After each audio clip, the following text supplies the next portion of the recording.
இந்த ஸ்டோன் வந்து கரெக்டாக கீழே வந்து ஒரு லைன் சுகர் பீடு வந்து போகிற அளவுக்கு கேப் விட்டு நம்ம வந்து சென்டரில் கரெக்டாக பார்த்து ஒட்டணும்.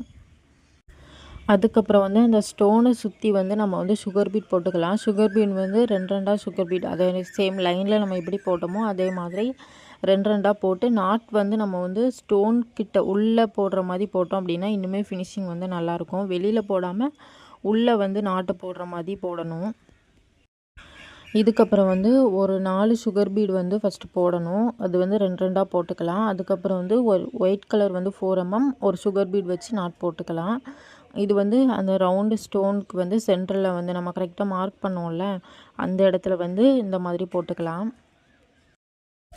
ஸ்டோன் சைஸ் வந்து உங்களுக்கு சின்னதாக இருந்துச்சு அப்படின்னா நீங்கள் வந்து 1/2 இன்ச்சில் கூட மார்க் பண்ணிக்கலாம்.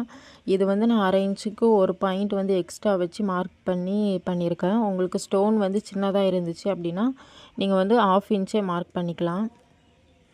அதுக்கப்புறம் வந்து ஒரு கட் பீட் அப்புறம் வந்து ஒரு சுகர் பீட் வச்சு நான் வந்து வி ஷேப்பில் வந்து அந்த ரவுண்டு ஸ்டோனுக்கு மேலே வந்து கொடுத்துக்கிறேன். அதுக்கப்புறம் வந்து ஒரு 3 mm அப்புறம் வந்து ஒரு சுகர் பீட் வச்சு அந்த வி கொடுத்துருப்போம்ல அந்த இதுக்கு சென்டரில் வந்து கொடுத்து நாட் போட்டு வச்சுக்கலாம். இவ்வளோ தான் இந்த டிசைன். இது வந்து ரொம்ப ஈஸியாக இருக்கும். பிகினர்ஸ் எல்லாருக்குமே ரொம்ப ரொம்ப ஈஸியாக இருக்கும். இதோட ஒர்க் ப்ரைஸ் வந்து ஒரு 1500 கிட்ட நீங்கள் வந்து சார்ஜ் பண்ணலாம்.